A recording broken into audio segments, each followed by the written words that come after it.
So before I even get to the unboxing in this video, I just want to let you know that this is actually going to be the first video in a series of unboxings. I haven't entirely decided how many I'm going to make, but I figured that like having 2 or 3 really large videos for these unboxings is probably not a good idea. So what's probably going to end up happening is it's going to be 1 or 2 really large unboxing videos, and then in between there's going to be a bunch of little ones. I haven't quite decided how I'm going to distribute it, but just so you know, it's actually going to be a series of unboxings. They're all going to be related under the same topic, and you'll understand what I mean by that as I go along. So this whole mini series of unboxings, the things that I've picked up, actually began all the way back in early January 2022. And it started off by me finding out, or rather reminding myself, that 6 years ago, when Dobutsu Sentai Zyuohger was still on the air, there was a limited edition. Oh, what's it called? Cube Kuma. Cube Kuma. There was a limited edition Cube Kuma that was a repaint. It was like a special edition or a limited edition, something or other, where they actually repainted the thing in in chrome gold, and they called it the Cube. I think it's just called Cube Panda. That in and of itself is like, okay, whatever. I don't care about special editions and limited collector editions. Like, that doesn't bother me. But like, what caught my attention is that the Cube Panda could either be sold separately or it could be included with a Zyuoh Wild set. Now, I've already purchased Zyuoh Wild, but like, it got me thinking maybe I should revisit, because then I started thinking like maybe I should get Cube Condors so that I could make um, whatever the movie combination is. I can't think of what it is. Which Cube Condor is effectively a remold of Cube Gorilla. So like I started thinking about that. I'm like, do I really want to go there? I'm like, actually I haven't said, because like Cube Condor is not a terrible design. I mean it's a remold of a toy that I already have and that I already like. So like in that regard, it's not a bad idea. But I got myself thinking about it, and then while I was still on the site, I was like, oh yeah, I oftentimes check to see if other Super Sentai shows still available on HobbyLink Japan. And I came across some leftovers from Kaito Sentai Lupinranger versus Keisatsu Sentai Patranger. Now, I'd known that they were there for long enough, and to be fair, 3 years ago when Lupinranger versus Patranger came out, I kind of said, I've had my fill. I was like, would I like to get this? Yeah, if the scenario presents itself, sure. Would I like to get this one? No, absolutely not. I don't want to get this one. So if you go back through my previous 3 videos, and I'll link all 3 of them down in the description, I was like, yeah, this I like, this I don't like. I would like to get this, and I'm going to keep away from this thing. But as I'm going through, for some weird whatever reason, it started with Zyuohger, and like the very next one was LuPat. I'm like, oh, maybe I should take a second look and just see what happens. Well, around the same time, I started rewatching Lupinranger versus Patranger. And but the thing is, I actually didn't get very far into it. Honestly, how far did I get? I don't think I even got 3 or 4 episodes into Lupin versus Patrick. And honestly, here it is in mid March 2022. I honestly can't remember why I didn't watch Lupinranger versus Patranger. I legitimately cannot remember why I didn't watch it. The toys were kind of hit and miss, and there wasn't a huge Gestalt thing, and the Good Cool Kaiser VSX still pisses me off to this day. And I stand my ground. I am never, ever, ever going to get that thing. The X Emperor just does not do it for me. So you will never, ever see. Yeah, I said that about a couple of things, and oh boy. So, anyways, no, I'm not going to be getting the X Emperor. But anyway, I looked back through the other Versus vehicles and like, hindsight being 2020, maybe that one wasn't so bad, and maybe that wasn't so bad, and do I really want to go through this? But I have pointed out in previous videos, not necessarily connected to this, I have pointed out that like as I'm watching the show, my interest in it is more significant, or I pay more attention, or it's more appealing in the heat of the moment. Quick case in point: when I was watching Power Rangers Lost Galaxy all the way back in, was it '98 or '90? 98 or 99, whenever it was, when I was watching Power Rangers Lost Galaxy, I really didn't like any of the mecha. I just, whatever. I just didn't like any of the, what are they called? Galaxy Zords? Lost Galaxy Zords, whatever they're called. I don't know. I just didn't like them. But then, I think it was like actually it had been about 3 years ago when Shout Factory released Seiju Sentai Gingaman on DVD. As I'm watching Gingaman, now all of a sudden the mecha and the role play toys make sense. Now all of a sudden I want them, you know. And that's true. Now, like nowadays, I want a Gingayo, but way back in 98, 99 when it came out, like, no, I'm good. I don't want that. Because, like, why don't they combine with each other, you know? Whatever. So, once again, in this particular case, as I'm watching Lupinranger versus Patranger for technically the first time ever, like, you know, more than 3 episodes, I'm actually watching the show. I'm like, oh, you know, that actually makes more sense in the show, and I find that I actually like it more, and I'm using my imagination more than usual, and I'm kind of playing out scenarios in my head, and like I'm actually getting wrapped up in the show. And to be fair, Lupinranger versus Patranger, I'm just across the halfway point as of recording. I'm just past the halfway point. Yeah, that's actually a pretty good show. That actually has an old school Super Sentai feeling to it that, quite frankly, the more than a few Super Sentai series have not been doing. For example, Zenkaiger, which was the 35th, or I'm sorry, 45th anniversary back in 2021. I only saw like 3 or 4 episodes, and I couldn't be bothered. Just what is this wacky garbage? And the mecha line was kind of all over the place, even though I've got most of them and I've unboxed them already. And then there was Zyuohger, which was like the mecha line, and the toys were just so offensive I couldn't bother myself. I've never watched a single episode of Zyuohger. Just I do not care. But I'm watching LuPat right now, and I'm like, oh yeah, it show's pretty cool. Oh, all right, I'll take a second look at the mecha line. So that's how I ended up here.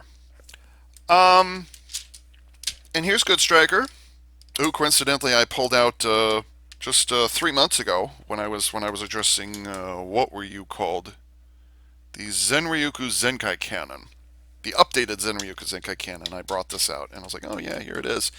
And I think that was kind of the thing that kicked it off. I was like, oh yeah, I remember how fun or not fun you were. So why don't I just watch LuPat and see what happens? And as I'm going through it, I'm like, maybe I should take a second look and see if they were really that bad. You know, that's kind of where I am at this point. And so back in early January 2022, I decided to start looking around to see if I could get my hands on this and this and that and that. Long story short, it has taken me 2 months. 2 months again since early January 2020. It took me 2 months to assemble all of these unboxing videos. All of the things I'm going to be unboxing took 2 months, including this one that I'm going to be unboxing in this video. So it's actually been a real test of my patience and a real test of I'll say the mailing system in the midst of a pandemic. So I had wanted to do this like in mid-February, but just kind of the way it piled up of like, okay, here it is mid-March. All right, okay, now I'll do the unboxings for them. So with that long and convoluted summary of my feelings of Lupinranger versus Patranger, it's time to move on. Now, I said previously of this specific item that I was not opposed to it. I was like, no, yeah, that's actually kind of a neat thing. But I also said that, well, quite frankly, I didn't have enough versus vehicles on hand. Oh, that's not fair. There we go. Trigger Machine and a Dial Fighter. I didn't have enough versus vehicles at the time to justify getting this next item. I wasn't opposed to it. I didn't have enough of these to justify getting it. Well, I mean, as I'm watching the show, I was like, oh yeah, I actually get to see this item a lot more often, and oh yeah, okay, all right, I see that, and that's how they use it, and okay, all right, I can live with that. And especially in light of the fact that I'm getting a bunch of other versus vehicles and whatnot at the same time, okay, now it's a justifiable reason to get the DX versus changer. This is the henshin device for both the Lupinranger and the Patranger, although oddly, only the Lupinranger are featured. Now, the reason for that is because you can see here you've got the red dial fighter featured prominently, which means it's a dial fighter. So this toy is oriented towards the Lupinranger. But then, here's the interesting part. This actually comes in two different formats, just because of the way that Lupinranger versus Patranger or Lupin versus Pat operates. There was actually a second versus changer that was released at exactly the same time. The only difference is it came with Trigger Machine Ichigō. That's literally the only difference between the versus changes. One comes with Ichigō, one comes with red. So in this particular case, this box I have right here already has a red dial fighter already sitting inside there. Needless to say, this is the one that I bought 3.5 years ago, or a little over 3 years ago, I'll say. So this is the one that I'm going to be hanging on to. I bought it separately, which is certainly an option. You can get this in an individual box. You can get it this way. There's actually like 3 or 4 different ways you can get the red dial fighter just by itself. So that's the reason why you're not going to see the Patranger featured on here, is because technically this is the Lupinranger version. The Versus Changer itself is identical in every way, shape, and form. The instructions are exactly the same. The only difference is that the packaging alone prominently features the Lupinranger, and there's an extra red dial fighter in here just in case you did not purchase one separately. So believe it or not, it was actually really easy and sometimes confusing to get multiple versions of the same mecha, at least when it came to Lupinranger versus Patranger. And I actually knew about that at the time. It's like, you know what? I'm not going to be getting a versus changer just because I don't have enough versus vehicles at this point. But now that I do, now I'm going to get one of these. I wanted to get it in box and complete, which means now I have two red dial fighters. Side of the box, again, oriented towards Lupinranger, more Lupinranger, and then the back of the box, I'm guessing, is more or less the same, although I can see here, you got Lupin Red here, and it says, yeah, you can use Patranger, you can use Good Striker. On the top here is a promotion for both of them, and then it also says up here, yeah, you can, oh yeah, by the way, you can use, the red dial fighter to make Lupinranger, or you can use where is it? It's down there. I can't see because it's over here. And then down here you see Trigger Machine Ichigō sits up there. Can we combine all those to make Patranger? So let's crack open, shall we? Maybe I should look at it from over here. So let's crack on, shall we? Are they in shadow? They're not in shadow. Okay, let's crack on.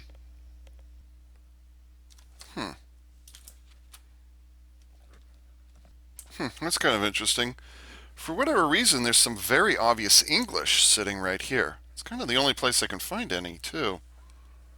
That's strange. I don't know why. I mean, aside from the titles of the shows, Kaito Sentai Lupinranger, Kisatsu Sentai Patranger, aside from those two areas, it's got some very obvious English right there, and I'm not entirely certain why. God, Lupin Red, what the hell are you do? Look at the way his leg is twisted. What in the hell? That's weird. I'm sorry, I don't talk about boxes very often, but those two things just got my attention. Sorry. Ah, yes. The good old days when we used to have... Why is it taped on? That's weird. I was going to say, yes, the good old days when you had paper instructions, and then, yes, the good old days when they used to tape the instructions to the cardboard. I don't think I'm really going to need to hang on to these. I'm fairly well versed in how these things work. It describes how there's a little bit of instructions on how to transform what they're called red dial fighter right there. Looks like it takes a pair of AAAs, I think. Oh god, I hope this doesn't have I hope the battery's in, because it's been 3 years since this toy's made. Well, kind of, sort of 4 at this point. Okay, there's a couple of warnings down here. This one's don't whack anybody with it, and be aware that there are things that move around. There's some decent sized pinch points. Make sure you grab it here and grab it here. And then the back is just describing how you work the things. I should point out it's not just the red dial fighter. They also show, actually, yeah, it shows both the red dial fighter and Trigger Machine Ichigō. So it's not biased towards either one. At least not on the back. It's not.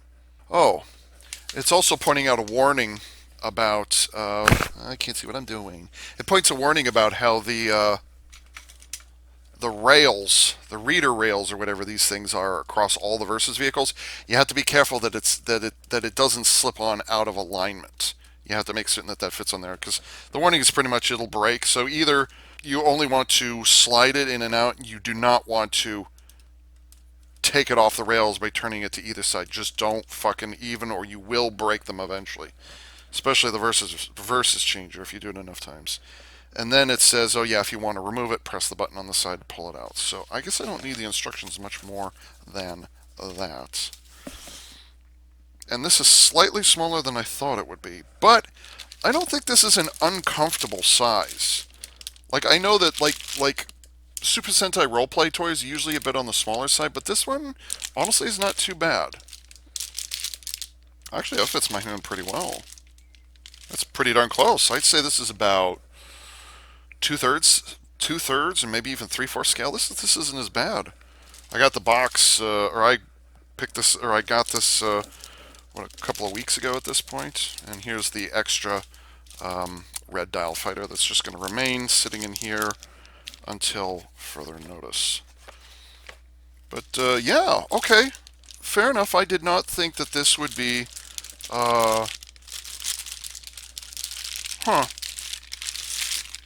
This is a little better size than I thought it would be. My finger can fit. Oh, yes, it does. Ooh. Okay. All right. And then I just saw it. The speaker is located right there. But usually you only see the Versus changer from this side. You only see the good side of it, obviously. Wow, this actually fits me better than I thought it would. Wow. There's a pair of little techie arrows right right there. There's a little arrow. You see it right there? And there's an identical one on the other side right there. I wonder why those are there. Hey, turn here. There's that button. There's that button. You know what? Let me empty my lap of this box, and then I can get on to the Versus changer properly.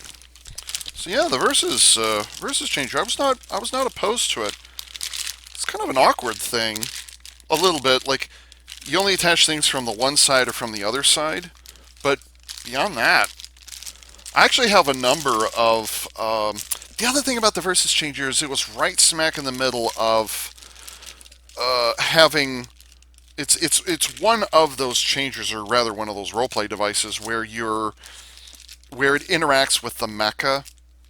It's the way that you get the mecha toys, the DX mecha, to interact with the roleplay, which is something that's really been plaguing Super Sentai since maybe 2008, when Geki Ranger was on. Wait, was it Geki Ranger? No. I'm sorry. 2000. Yeah, it would have been 2008, but it would have been. When did they? Yeah, 2008 was Go Onger. That's what I was thinking of. Go Onger. I'm sorry. It would have been, Go Onger was the first time where you had DX Mecha crossing over with the roleplay toys. That was the first time they really dug into it. If there was an earlier occasion, I can't think of it off the top of my head, but suffice it to say, Go Onger was kind of the experiment, because you had the what are they called? The Engine Souls. They had those things.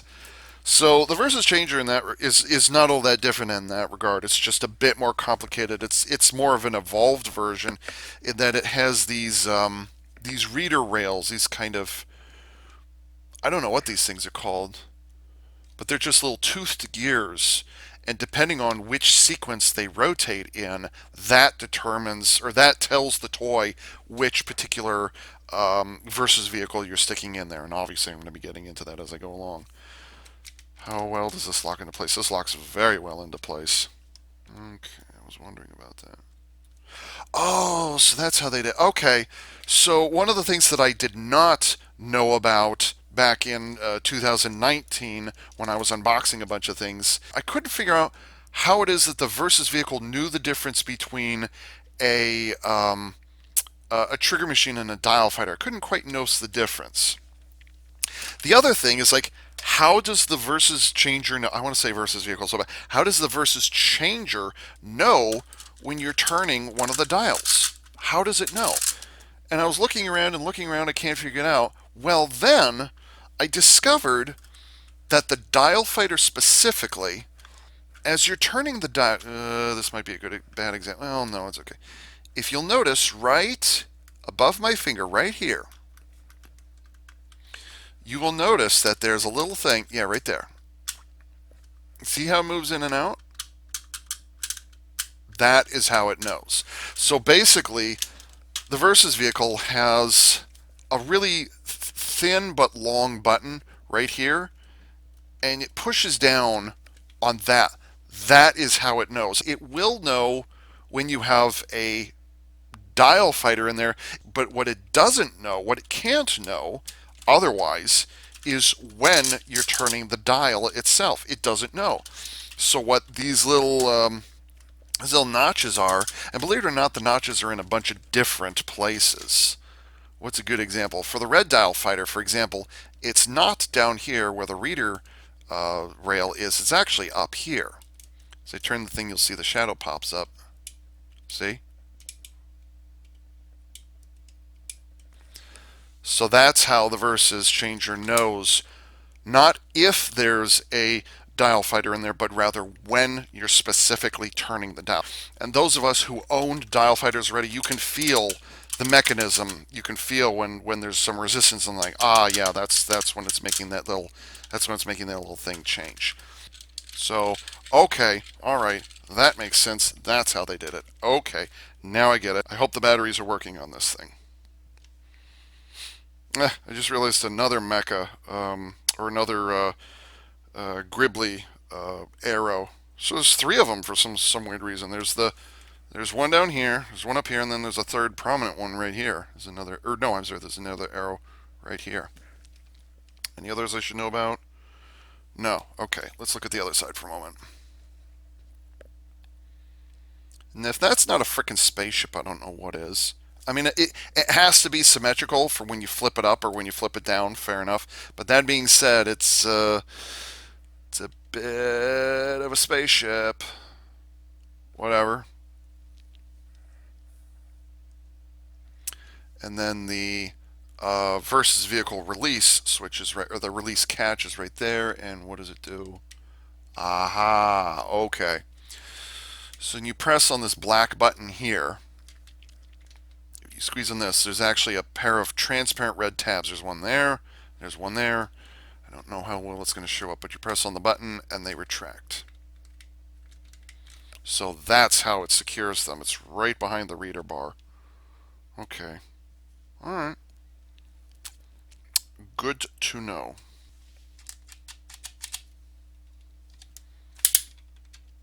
Huh, it ratchets every 45 degrees. I wonder why. Maybe it's to get the sound effect, or whoa, hello. Oh, right, changes 100. That threw me off.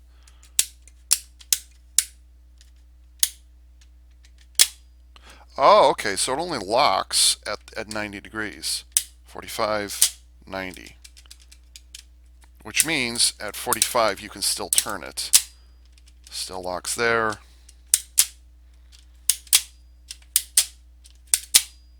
Okay.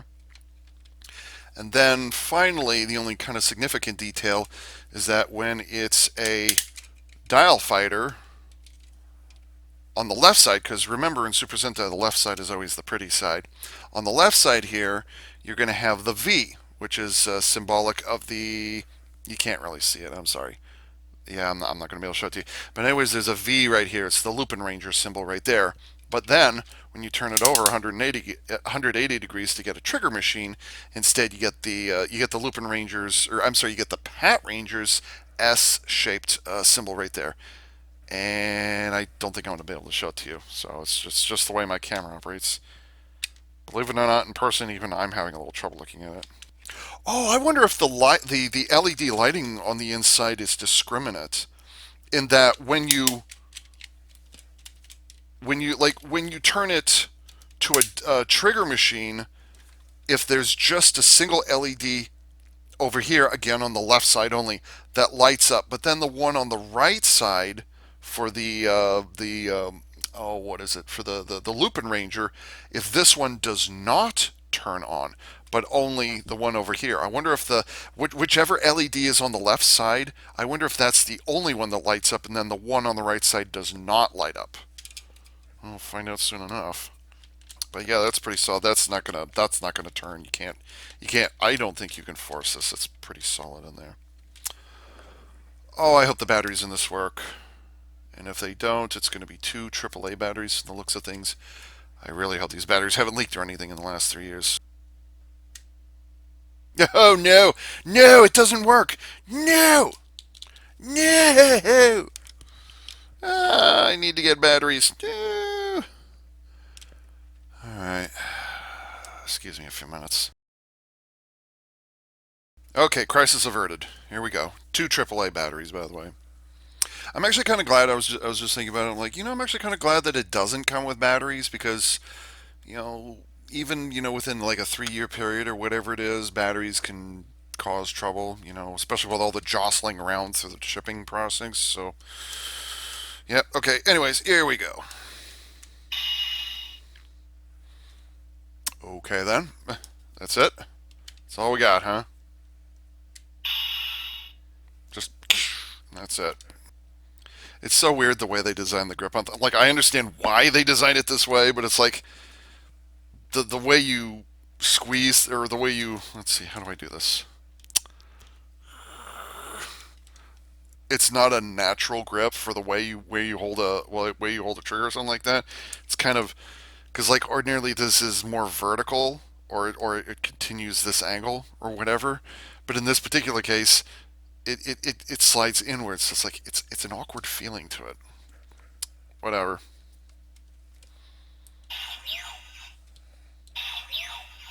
So it's only on the left side where things get interesting. Oh, how many LEDs does it have?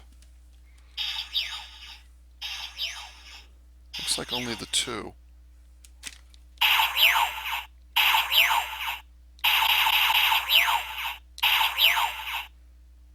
And holding it down. Holding it down does absolutely nothing. I suppose it's not entirely surprising, just because like you have to have all the reader rails or whatever it is. You have to have all the programming for all of each and every one of those. The 2 dozen or so, and then you have to keep track of. Oh, I wonder what happens when you turn it and there's nothing in there. Nothing. Oh, it still makes the same sound. Holding it down, still does nothing.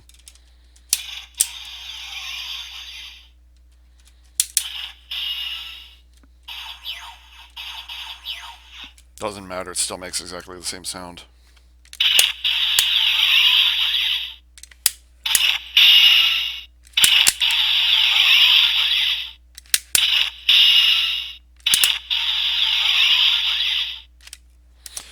So I'm fairly confident in saying those are the only sounds that it makes when it's just the versus. I want to say versus vehicles, or versus vehicle. I want to say versus vehicles so badly.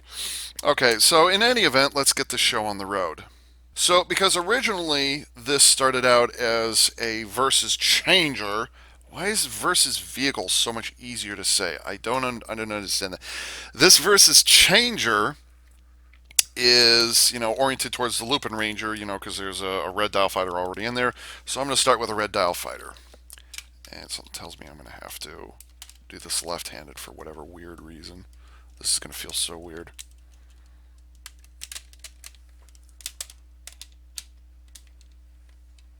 Uh-huh. Just looking to see how it slides along. Huh. How easily do these turn? Or do they turn? Hmm?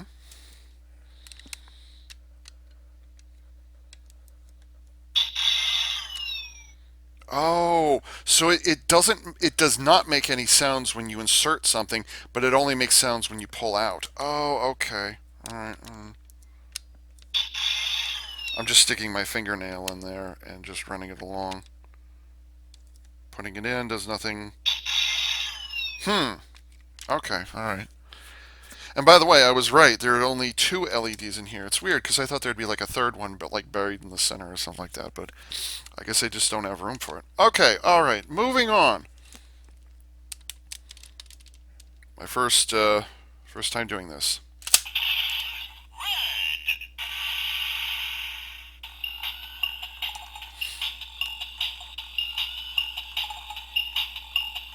Standby sound, obviously.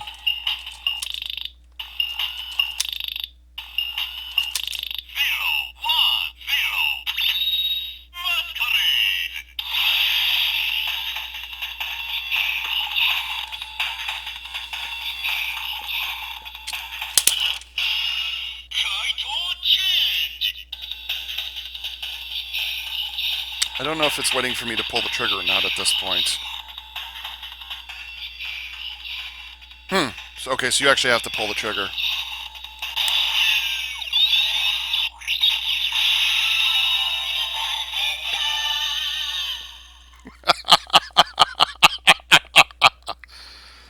That's funny. Huh.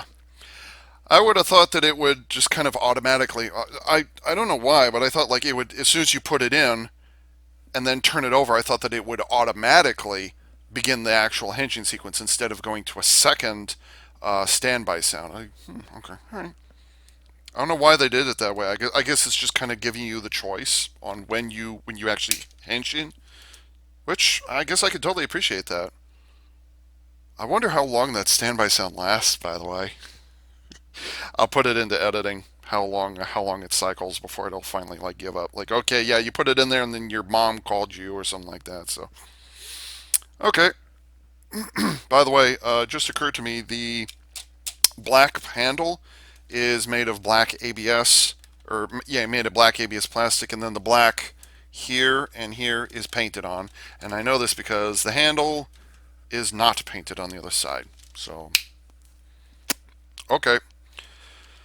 So, in addition to being the weapon of the Lupinranger and the Patranger, it's also kind of the unique signature weapon of the series. So in this particular case, it would be Lupin Red who would be using the weapon in this specific configuration.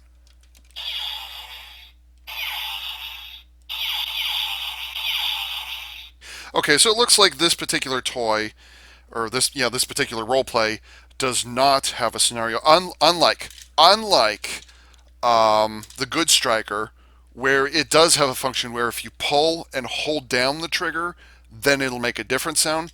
The Versus Changer does not have that issue. So it doesn't matter if you push and hold it down, it's simply not going to do anything different, no matter how long you're hanging on to it. See? Doesn't do anything at all.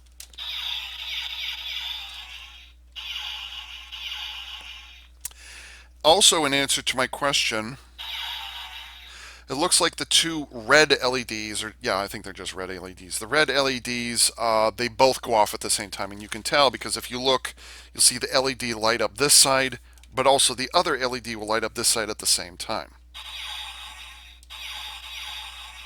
So it looks like for all trigger machines, or I'm sorry, for all dial fighters, my mistake, the LEDs light up on both sides, and I'm guessing that's kind of the same thing that it does with all of the trigger machines as well. So dial fighters, trigger machines, same thing.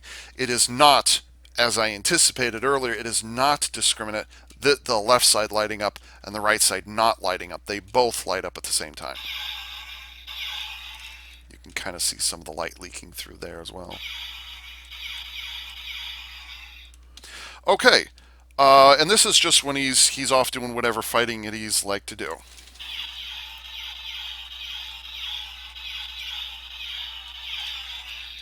And that's all well and good. But what happens if you want to summon actually summon a versus vehicle? You turn it back to the standby position, left hand Ava. You turn it to the standby position.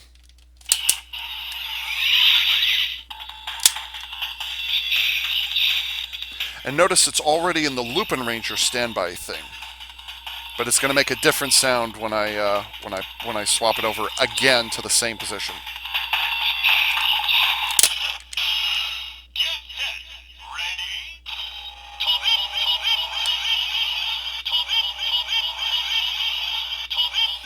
Another standby sound until I pull the trigger.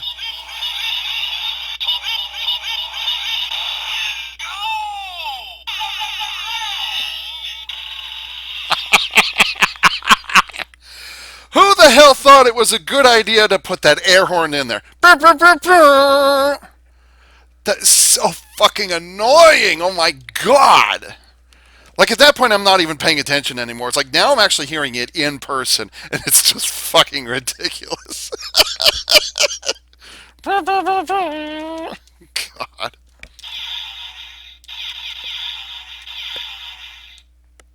And the exact same sound effect. I'm actually going to do that again because I just completely stopped paying attention when that moment came.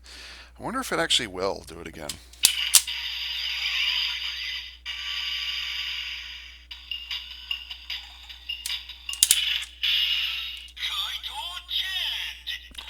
Oh, it didn't.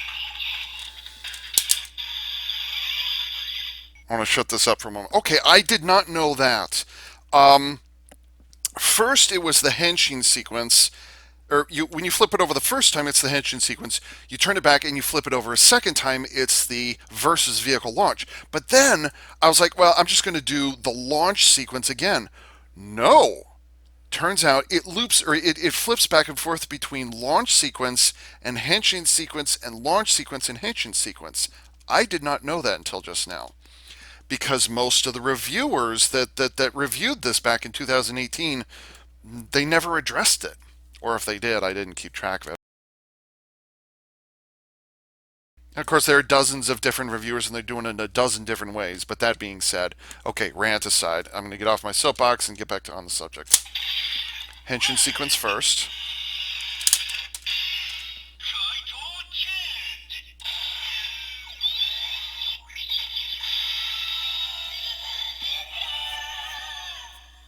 Lupinranger! That's great.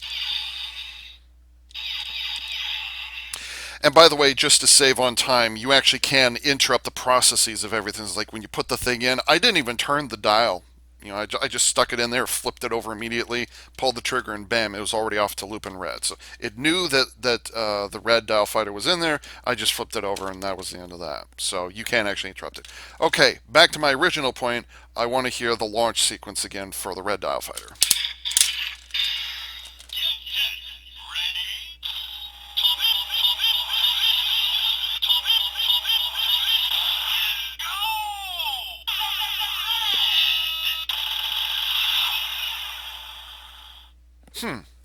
Almost has kind of a shotgun sound to it. Dun, dun, dun, dun, dun, dun. Something like that. Not a machine gun necessarily, but like a oh, what's that called? Oh, I can't think of what it's called. Anyways, killing a lot of time here. Oopsies. But on the other hand, I am allowed to do that. It's a little bit of paint that got applied in the wrong spot. Looks like a oh no, it's not. It's just a tiny little dollop of orange that went where it was not supposed to go. Stay in your lane, gosh darn it. What's wrong with you, orange? Yeah, I might be able to scratch it off. It's just a tiny little dot, whatever. Anyways. Okay. And then I'm going to deliberately I want to see what if it's true or not if it's true. But I want to verify like oh yeah when you pull on the or when you flip from launch mode back to standby and then back over again, will it go to henshin or will it go to launch again?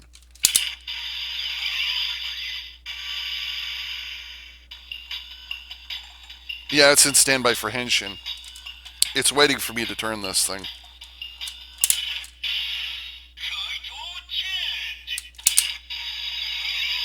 Kaito change.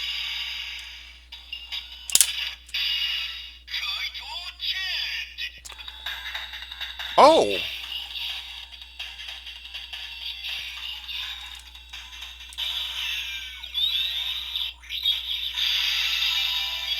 Oh. Oh! Okay, so I just realized once you start either a henshin or a launch sequence, you can't interrupt it. I tried to squeeze the trigger several times, it didn't interrupt it. Okay, that's good to know. But I'm still trying to figure out if you have to complete a launch or a henshin sequence in order to flip it over again.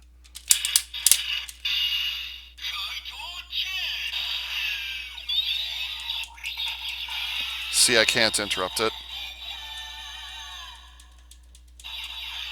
It won't let me interrupt it. Okay, so now I just finished henshin.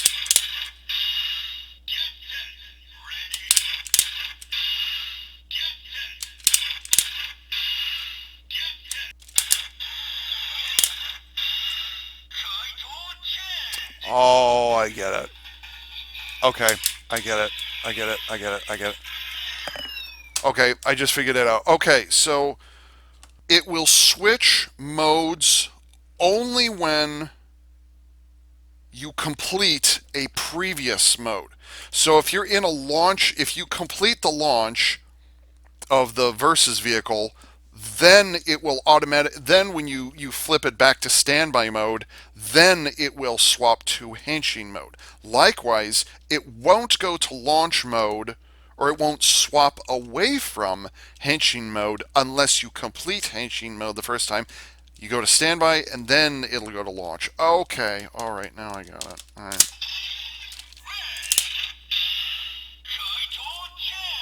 Let's see if that's true. Because I didn't finish it then.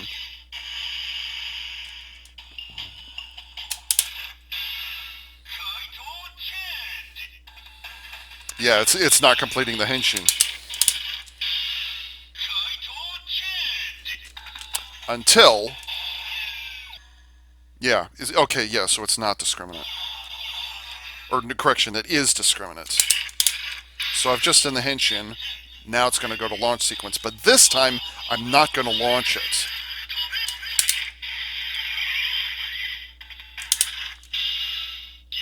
Ah, okay. Okay, I've tamed it now. All right.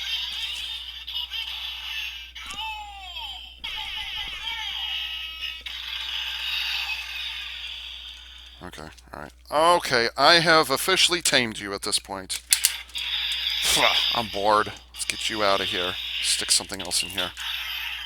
There was a little bit of a mystery there, trying to figure out if... Oh, I kind of wish that these would change colors. Now that I think about it, oh, that would have been cool. Maybe they didn't have the ability at the time. That was actually kind of a fun thing, trying to figure out the details of, when it changes, like, what is it internally thinking as it does these different things. It's kind of a fun mystery. And it just now occurred to me, wouldn't it have been interesting if the Versus Changer had I don't know what they're called, but they're LEDs that can change colors. Wouldn't it have been awesome if, like, you stick the blue dial fighter in and then it changes to blue LEDs? The Zenryoku Zenkai cannon that I mentioned earlier, which is now officially up on the shelf and in a temporary position, yes, a temporary position on the shelves. The Zenryoku Zenkai cannon, that does have multicolor LEDs. Depending on which one goes off, will give you a bunch of different colors. It gives you pink, it gives you purple, it gives you orange, it gives you green, it gives you a whole bunch of different colors. So I was like, oh, wouldn't it have been cool if the Versus Changer had done exactly the same thing? Not necessarily depending on which team you're aligned with, but like if these had turned blue when you had the blue dial fighter attached, that would have been interesting. But I guess it kind of makes sense to have it red all the time. It's probably cheaper to have just the two LEDs of the same color. All right, moving on.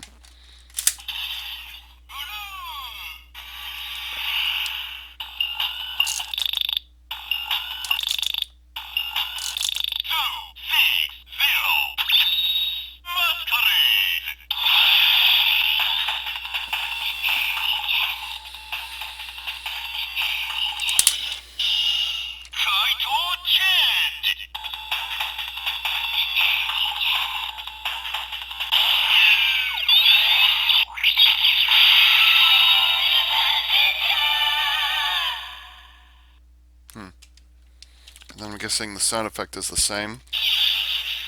It's the same. And the light pattern is the same. Both sides light up at the same time. I kind of wish the lights had like alternated or something like that. Oh, I wonder if like for the trigger machines, like one lights up and then the other light, and then the other is off, and it like alternates back and forth. That'd be kind of cool. All right, okay. And by the way, talk about clearance. See how the Blue Dao Fighter's Gatling gun is like that close to the handle there? That, by the way, is actually I'm going to turn this off just so I don't have to.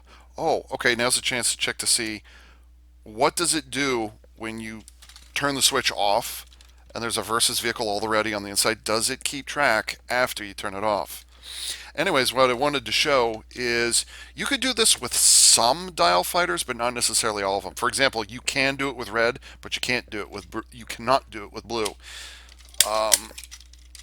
So it barely fits there, which is what it's supposed to do. But then if you flip it over as if it was a trigger machine, nope, it just simply does not fit. So it's not that the versus changer prevents you from doing it, it's just the plastic. It just can't do it. Not happening. They just come in, they just collide with each other, so it doesn't matter. Okay, so I'm going to turn this back on with the Blue Dial Fighter already attached, and I want to see if it remembers.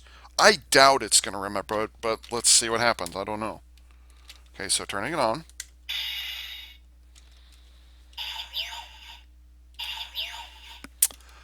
Okay, so it does not realize that there's a versus vehicle in there because the reader has not registered anything. But here's the question. If I turn the dial, it'll know that there's some kind of dial fighter in there, but my question is, will it recognize which one's in there? It might make the clicking sound and be kind of a generic, or actually it might make an error, an error sound of some kind, pre-programmed, of course, but yeah, it can't do it. I've just done full 180 with this, and it's not. Okay, so you have to. The only way it'll register something is if you if you slide the versus vehicle in while it's turned on. Okay, I kind of figured that was the case.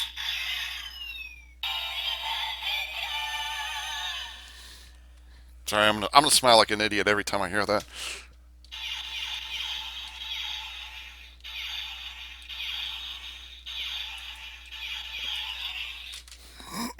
And now for the launch sequence. Oh, I wonder if I can do the. I wonder if I could do the turning the dial on it right now while it's in launch mode. Nope. Won't do it. Oh well.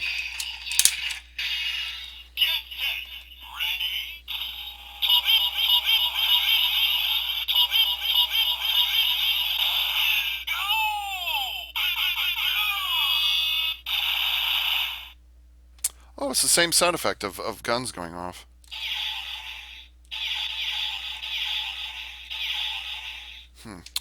So what happens when you take the versus vehicle out if you take a versus vehicle out while it's in, it's already oriented properly. I wonder what'll happen.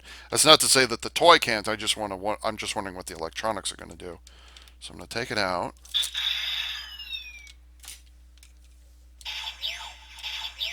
Okay, it just defaults back. Okay, so what happens if I...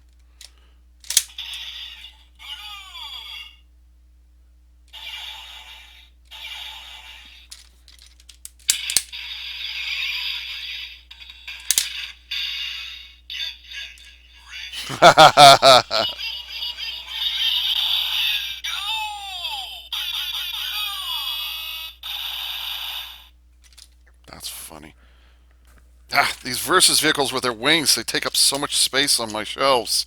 Why? I'll be addressing that in a later video. That's all I'm going to say on the matter. Alright, let's go with the Yellow Dial Fighter.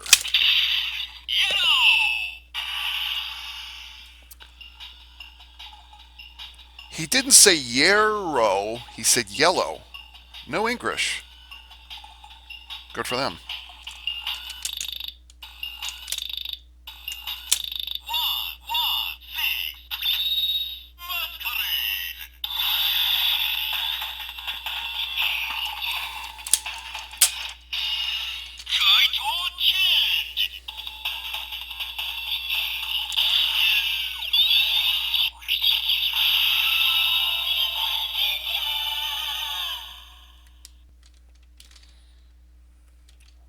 don't know why, but the yellow dial fighter kind of works for me. Just kind of the general, the white and the gray and the orange and the yellow and the black and the red. It's just kind of, and the way that the VTOL engines are set up and the big old buzzsaw up here because reasons. I don't know. I'm kind of liking this. Huh. All right, Toby, let's go.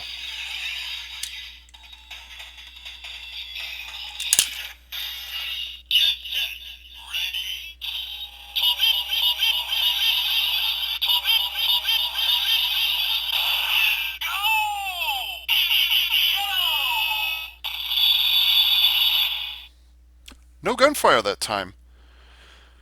With both the red and blue dial fighters, there was some sort of gunshots that went off, something like that. But in this particular case, it was just the sound of the thing flying. Oh, I just realized there's nothing. It just occurred to me they could have set up the versus changer so that whenever a versus vehicle is in place and the mode is already selected, it's not in standby mode, it's not to the side. But if a versus vehicle is in place, you can remove the versus vehicle from, whether it's a dial fighter or a trigger machine, you can remove them. That didn't even occur to me because, and the reason for that would be, when you do the summoning, the launching sound effect or launching mode or whatever it is, it's expected that you're going to take that versus vehicle and have it come off because that's what happens in the show. I don't know why I had it stuck in my head for the longest time that there was some sort of a latch or something along the bar here that would prevent you, for safety's sake, so that the toy would not accidentally dump it. I thought there was some sort of latching mechanism to prevent the versus vehicle from coming off, regardless of whether it was a trigger machine or a dial fighter.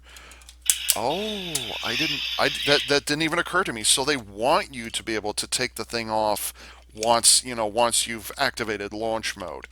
Okay, all right, now I get it. Let's move on to the actual trigger machines, which have a slightly different way of operating. And as always, you want to start with Red, because he is the team leader. Shut your face. There's no such thing as a Blue Ranger or Yellow Ranger or even a White Ranger, although there is. Shut up. Trigger machine Ichigō. And I'll remind you, there's no dial to turn on the top, so that isn't even part of the henching sequence. It's something entirely different. So this is how trigger machines operate.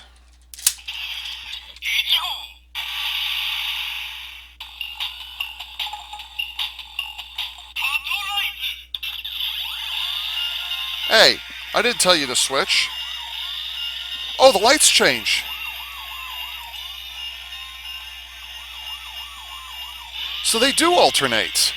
I was right about that. With trigger machines, they alternate. Shut up, Ava.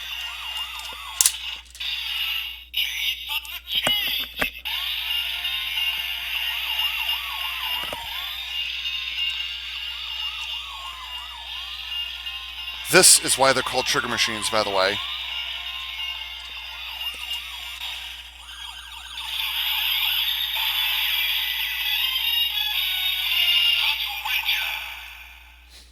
It's entirely different. It's entirely different. That doesn't fit as easily. Whatever. It's entirely different. Instead of having a chorus of women, for the Patranger, instead it's a chorus of men. I love it. And they're not even singing. There's no arrogance. It's like Patranger, and that's it. I love the distinction. Now that actually feels a little bit better. That feels a little better in the hand, the way it fits. How well does it fit? That works. Wow, that's actually a really good fit. No, no, no, no, no, no. Darn it.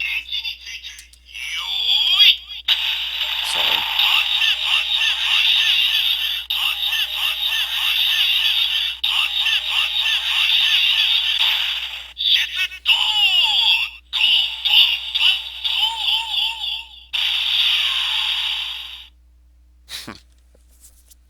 as opposed to that really, really annoying air horn that instead each of the trigger machines has some sort of a catchphrase, a unique catchphrase for each and every one of them. So Ichigō's is whatever it is that I've got printed out over there. Oh, I didn't even think about that. I wonder if I can put Ichigō in here, or Trigger Machine Ichigō in here with its. Oh, I did. Oh, I wasn't even paying attention. Oh, okay. So there's a couple of things I just noticed, or that I was not paying attention to. I had wanted to know about, never got around to it. One of the things I wondered about is ordinarily when any trigger machine is all sitting there by itself and you squeeze the trigger, it does whatever its designated thing is, right? Okay, fair enough. What I wanted to know is what prevents a trigger machine from popping open when it's inserted into a versus changer. I wanted to know what that was, and I was thinking about that for quite a while. Now's my chance to investigate, because when I look at the underside of Ichigō specifically, there's no, unlike a dial fighter, which has the little button, the little tab that moves, the little tab that moves up and down when you turn the dial. Trigger machines do not have that. Instead, they have this little, here it is down here, this little tab right here that pops out. But that only works, that little tab only works when it's hooked up to a versus changer. So the thing I can't understand is what prevents a versus vehicle, or no, I'm sorry, what prevents a trigger machine specifically from not extending when it's inside a versus changer. And that just flew right past me. I wasn't even thinking about it just now. So caught up in the moment. Okay, now I need to get into the technicalities. How the hell does it know to not extend? Because there's no, I'll even say there's no hidden, and I've had 3 years to examine these things. There's no like little button or anything to designate to the versus changer specifically, hey, don't let it extend. How does it know is what I want to know. Because if I pull the trigger, look, it didn't go off. Now notice the handle is down here, and I have not flipped it over yet. So how does it know to not flip open? Pulling the trigger. See, okay, so my hands, see, here's the trigger down here. Okay, so I'm hands free. See, I'm nowhere near it. I'm going to pull the trigger. And again, you can see the little tab sticking out on the bottom. See?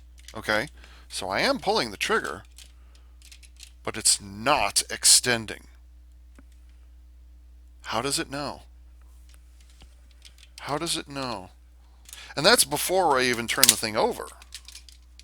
Again, squeezing the trigger, nothing. It's not, I mean, and I'll show you, I will even show you that my specific Siren Striker, it does work. But why doesn't it extend? It works just fine, does exactly what it's supposed to be doing, and it was working fine when I got it originally. So I put it in. Here's this trigger, hands-free. Pull this trigger.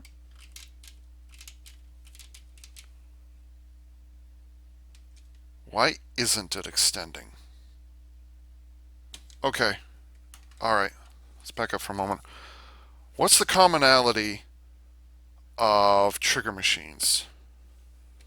The wheels are wider, but again, but on the other hand, Good Striker doesn't have anything that extends when you pull the trigger. It's strictly electronics on him. The reading rails are the same distance away from where the trigger is located. Is that true?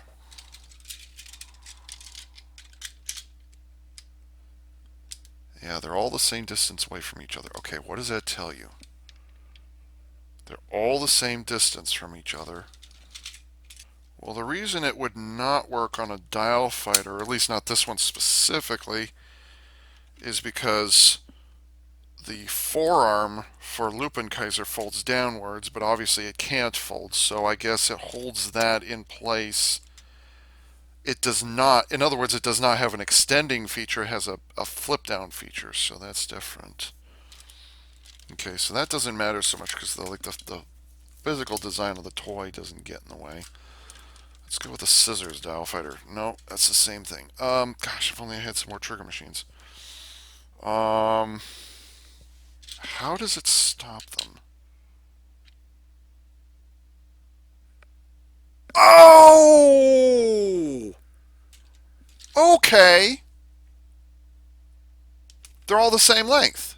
From the front of the reader rail to the back where the trigger is, they're always the same length. Right. A dial fighter doesn't have to worry about that, but a trigger machine does.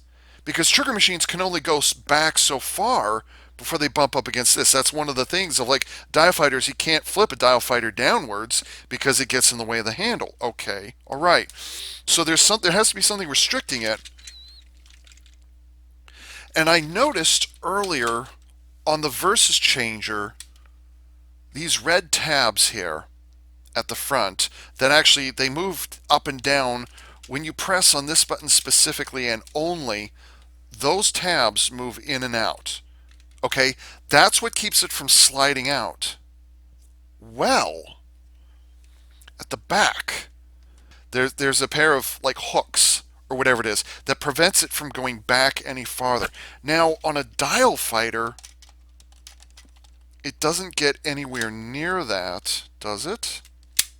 Yeah, they actually sit over the clips. So, okay, so then if that's the case, what stops a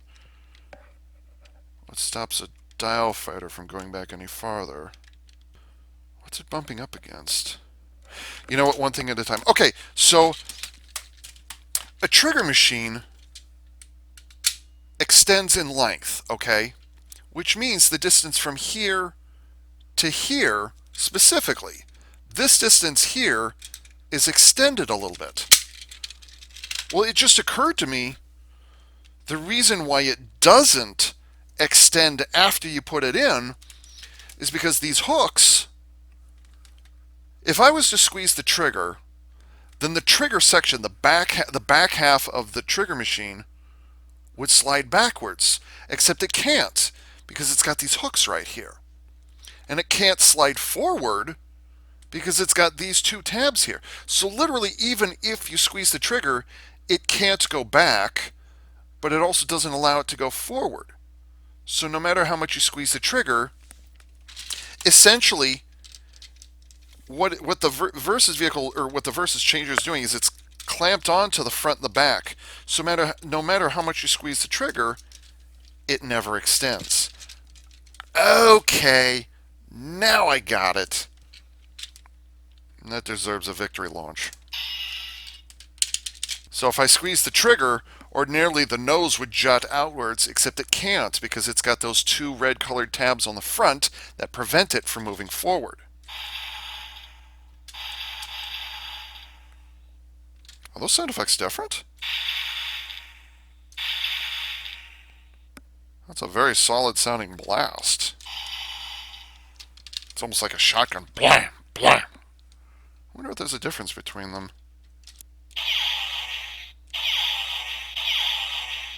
Oh, so it is kind of a different sound. It's like for a dial fighter, it's kind of an echoing blaster sound, as opposed to a trigger machine where it's more of a shotgun sound. That's a nice distinction. I like that. That works for me. Okay. All right. Yeah, it's a much more solid sound when you use a trigger machine. It's much more heavier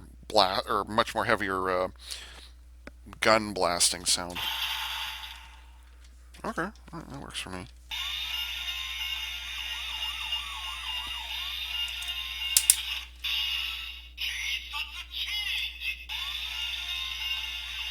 And again, right there.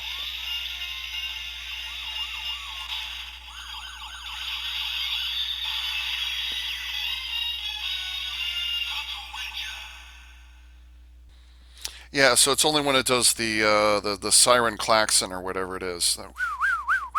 That's when the lights flip back and forth.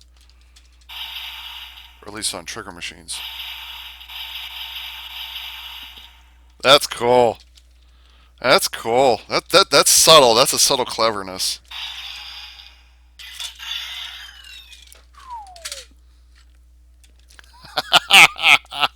This is fun. I really should have organized like the nine versus vehicles that I have right now. I really should have organized 10. 10. I've got 10 versus vehicles. I just realized. I really should have organized this a little better. I'm sorry, but like I don't care. This is fun. I enjoy this. Now this is actually worth it. Previously I didn't need to get a versus changer because they all sound kind of similar. But now that I've picked up a number of more versus vehicles, which I haven't gotten to yet, which I'll be unboxing in future videos, like I told you earlier, now it's worth it to get this thing. So, yeah, okay. And again, was not opposed to the versus changer.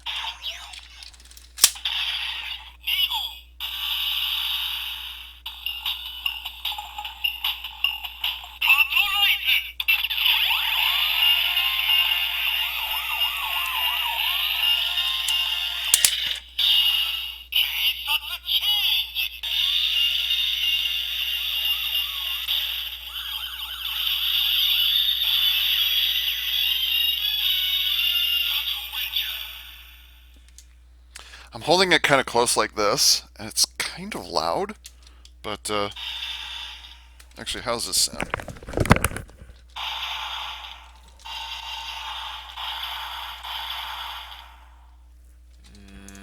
Yeah, it is kind of loud. It is kind of loud. It is kind of loud. By the way, just because of the shape of Nigō, it's a bit more bulky in terms of being in terms of being a trigger machine. It actually comes to a stop, and then as opposed to Ichigō, where it's a little more slimmed down kind of profile. Nigō is just a brick. Let's be honest, Nigō is a brick. So, anyways. Oh god, I just realized. If it's loud for me, how loud has it been in this thing the whole time? Guess what kind of editing I'm going to have to do later, huh?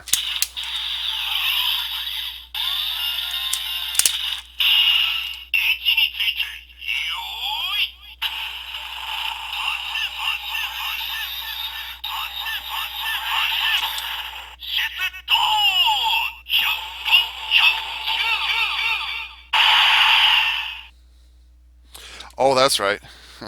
Also, kind of the unique thing about Nigō, about Trigger Machine Nigō, is it has another gun barrel. So, technically, does that make that a double barrel blaster?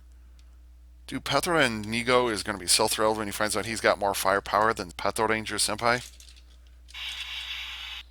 No, no, he's got three barrels. He's got three barrels because I just realized with Nigō specifically, it's got this gun barrel right here, and then kind of sort of under here is another. You can kind of see it. There's another barrel under there, kind of sort of. I always imagine like, okay, that's the barrel of the gun for whatever reason it hadn't flipped around yet. But like, so I guess this would be a triple barrel blaster if you think about it. For Nigō specifically. I don't think yeah. So it turns out Nigō actually has three blasters, three barrels to work with. Dude, what a mother. Dude, this is cool. Did I launch already? Yeah, I did. And then this poor thing, Sangō, which, let's be honest, Patranger Sangō's a badass. Let's be honest. She's the one who keeps the whole team together. It's not what's his name, Commissioner Hilltop. It's not him. It's I totally blanked on her name. Anyways, yeah. So Pink is the one who keeps the team together.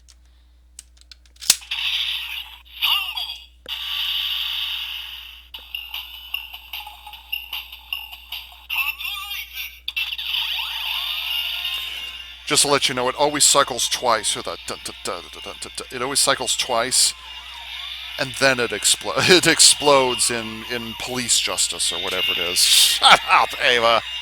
God.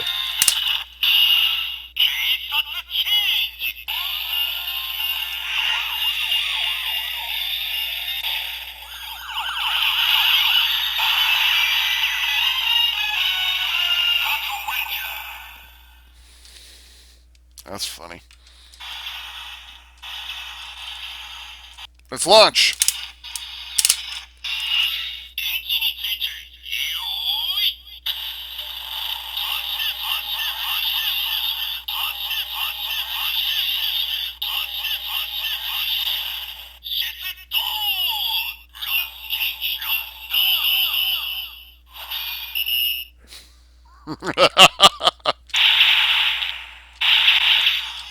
When any versus vehicle, when it's launched and it grows out to giant size, I'm kind of glad that, well, I'm kind of glad that it doesn't just repeat that unique sound right at the end of the launch, like the very last sound effect. In this case, it was like blowing a whistle and a titi or whatever it is for Sangō specifically. I'm kind of glad it doesn't just repeat that last sound effect phrase over and over and over every single time I squeeze the trigger. Like, I'm glad it's still kind of a blaster sound. Now, on the flip side, I'm not going to make that joke. On the flip side, should it do the launch sequence over and over and over if you squeeze the trigger? That would get annoying really fast. So maybe have it make no sound whatsoever? I don't know. And just because this is Sangō we're talking about, you actually can have it stick out the side. You can have the baton stick out the side. So, because reasons, we don't talk about it. Okay, so that is it for the 6 baseline versus vehicles. Now I'm going to move on to the other 3 specialty versus vehicles that I have.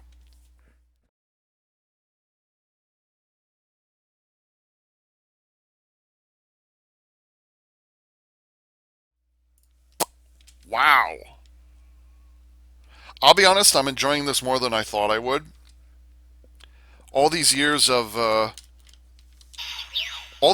telling myself, "Oh, I didn't need it." You know, I didn't like they all kind of make the same sound. Well, now that I actually have it in hand, I'm like, "Oh man, what opportunities have I been missing for the last 3.5 years at this point? Why didn't I get one of these sooner? I really should have because well, I'll tell you why I didn't get this. I didn't get this because what were you called? Resha Sentai Tokyuger burned me on the idea. That's what the problem was. I'm going to turn this off. That actually no, I'm going to leave it on and see what happens. I'm going to leave it on and see how long it just sits there.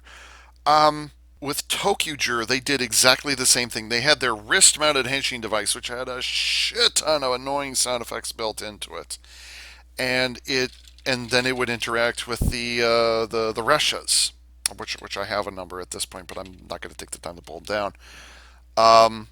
You actually had a bunch of reshas, and they would interact with a very very similar rail reading system. You know those 3 little tabs right there. That is how those are the little reader sensors. Those three lines right there. That's how it knows.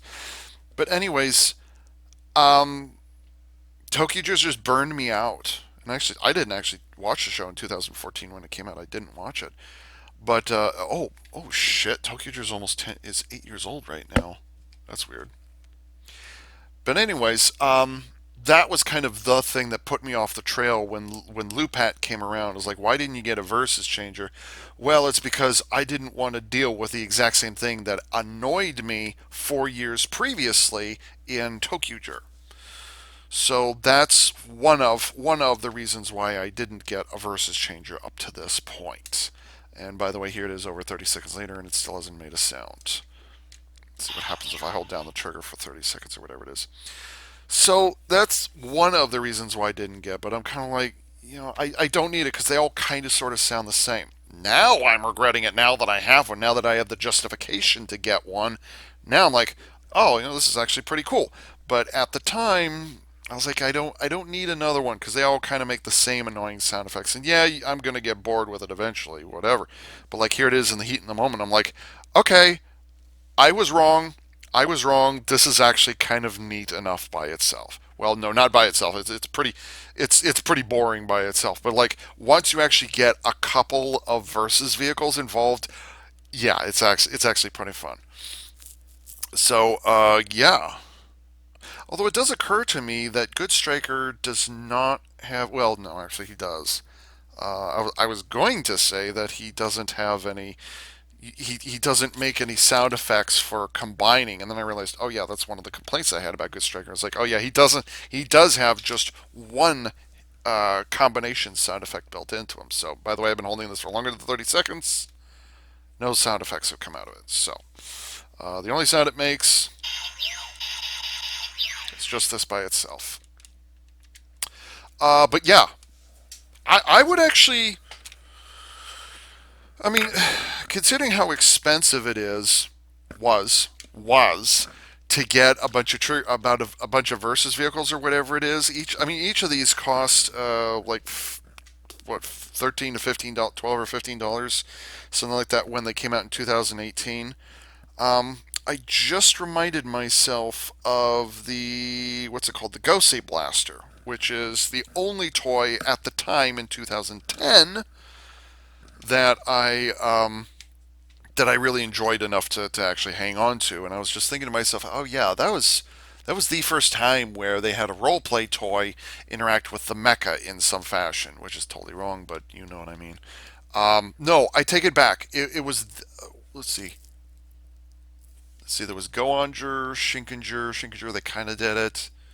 Shinkenger becomes Ghost, right? Yeah, Ghost Sager had the Ghost Blaster, and then Go Kaiser. Yeah, so Go Sager would have been the first time specifically where a toy that was purchased separate from the roleplay toy actually made a unique sound when you added it on. Now, granted, it was a little limited. The Gosei Blaster was a little on the limited side in that it only recognized three tribes. You know, there was Siik, Landic, and Skyic. So it only made one of three sounds. It only made three unique sounds. But still, that was the first time where they did that, where the mecha could interact with a roleplay toy and come up with a unique sound effect. Okay. There is 1 year earlier in Shinkenger, there was the Ironmaru and the Hidden Discs, but that wasn't. Does that really count as? Because it's not really a mecha. It's not a mecha interacting with a roleplay toy and then the roleplay toy coming up with a unique sound effect. Okay, I can give credit to the Aronmaru. I can. Oh, okay. Fair. I can do that. That sounds reasonable. But I think having. Let's see. Would this be the first time? No, because I actually have a Gosei Blaster, and I've got how many? 12. I think I've got 12 headers at this point. So, anyways, yeah, I think now that I've got it in hand, I think that the Versus Changer provides much like the Tokyo Changer, I should point out. I think the Versus Changer provides a nice bit of variety in terms of like the unique sound effects and the way it uniquely identifies everything, and it also accommodates. What's interesting, I might as well say it now. What's interesting about the Versus Changer versus the Tokyo Changer is that the Versus Changer has to accommodate. Don't press that button, please. The Versus Changer has to accommodate two completely different mecha lines or mecha systems. Think about that for a moment. It responds to both the dial fighters and then turn around and it does respond to the trigger machines in an entirely different way. Entirely different from each other. Even though Lupin versus Patranger, even though these toys come from the exact same year, the exact same toy line, they still behave in different ways.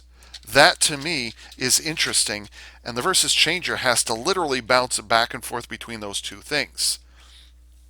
It could have been as simple as just slide it on there, and flip the thing, or even worse, if this was like a bootleg or a prototype or something, it would have been like the versus vehicle, whichever versus vehicle you decide to put on there, it would just stay on the side, and then you pull the trigger and that's it, you know. And then they think to themselves, okay, we need to make it a little more unique, so we'll add this twisting motion to it. Okay, so okay, that makes them a little more unique. You've got trigger machines sitting down here using their actual triggers, and then you have dial fighters with the actual dials. Now it gets now you're talking here. Um, so this thing literally accommodates two different mecha lines. And I'm like, wow, that's actually really progressive. That's not only gutsy. I'm like, okay, that's pretty cool. I like that. This also fits in my hand. It actually fits in my hand pretty well. I don't have to hold it like this. Like the vast majority of Super Sentai um, blasters or whatever it is, my little finger ends up on the outside out here. But in this particular case, let's see, get in here. That fits just fine. In fact, the only thing where I've got as an adult collector, the only thing I have to worry about really is this part right here pushes up against the top of my hand. That's really the only problem I have to deal with. So, but and just give it a moment, work it in there, and then it fits just fine. And then there's also a guard. You have a trigger guard right here, so that's something you have to kind of accommodate. So there's not a lot of wiggle room in there, but yeah, otherwise this fits fine. In terms of getting my hand in here, no, no, I cannot get all four fingers. I mean, I can squash them actually. Yeah, I can squash my fingers in there, but that's not particularly comfortable. So yeah, you're gonna have to, as an adult collector, yeah, you're gonna have to. You can only get three fingers in there, but honestly, I'm surprised that my hand fits as well here. Like when I looked at the box, I thought that the versus changer would be smaller. I was like, oh no, it's too small. I'm going to end up sticking my little finger down here or whatever it is. That's what I thought was going to happen, but surprisingly, no. My hand fits just fine down here. It's up here. Oh, that's what the trouble is. So, how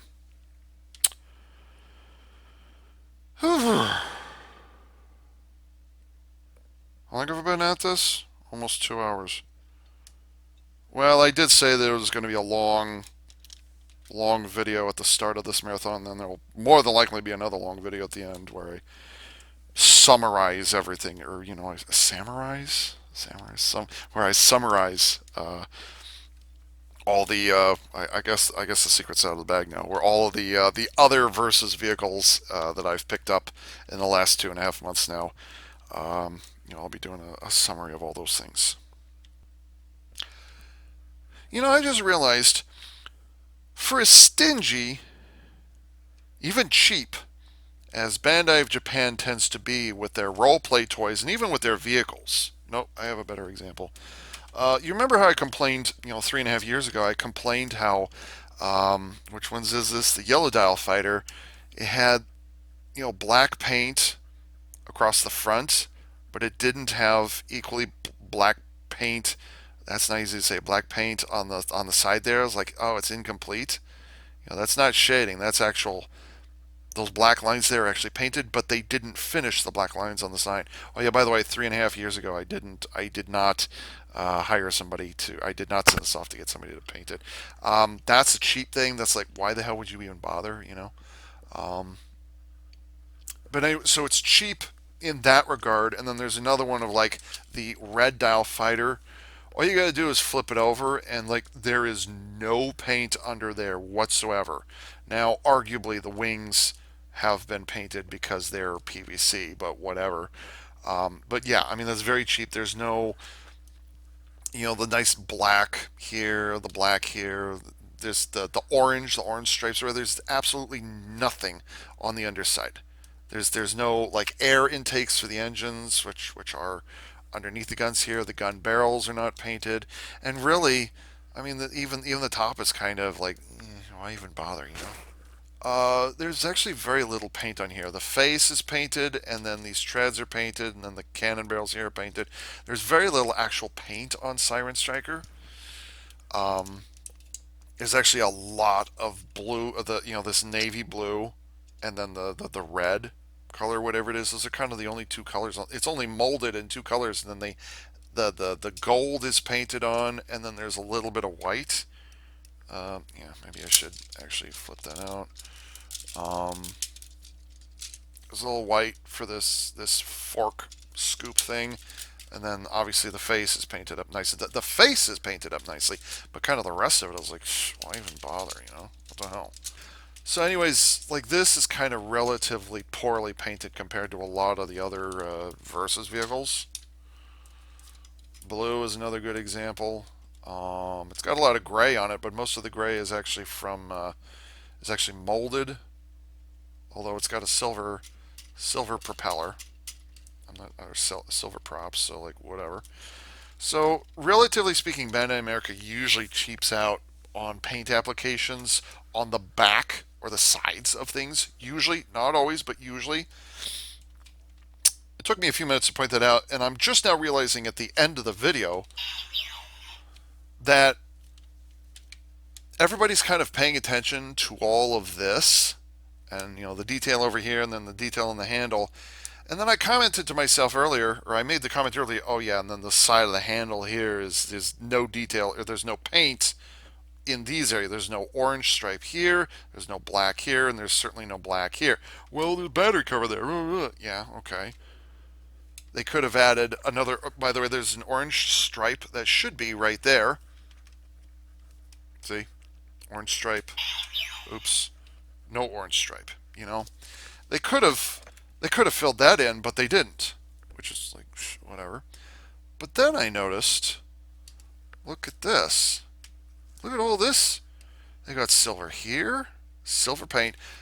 They could have done silver paint here and then here, or they could have just molded it in gray. I mean, either way.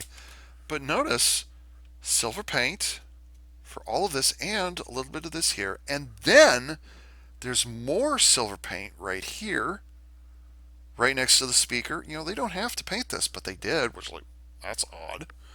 So there's all that detail. And then, let's see, there, yeah, and then this thing, whatever this is, this also gets a bit of silver paint.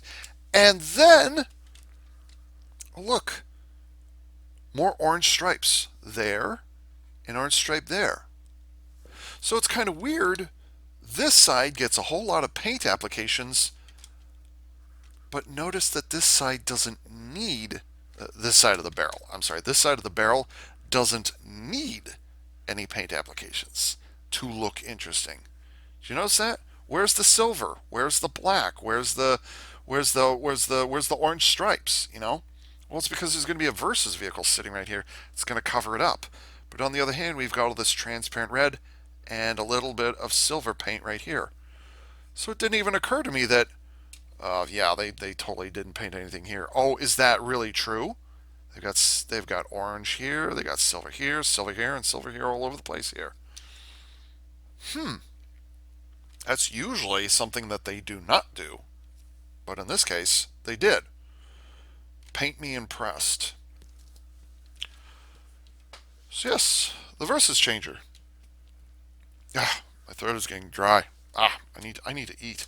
I need to drink. I need to drink water. Water. Right here. Here's the water. I've been talking for almost 2.5 hours straight now. Oh boy. Hashtag worth. This is worth it. Oh yeah. This is worth it. By itself, it's not going to do anything for you, but I decided to get the one that comes with a bonus red dial fighter. Not bad. I actually regret, at this point, I now regret not getting this 3.5 years ago. I regret it. Oh boy. I can't wait to see what other Versus vehicles that I've picked up, plug them into this thing, and this will now be regularly featured in all of those future unboxings. So please make sure you look forward to those as well. Oh, my throat is dry. I'm getting sore. Ah, okay. So with that, this is AV Unit 4A saying, please stay tuned to the next videos, and thank you very much for tuning in.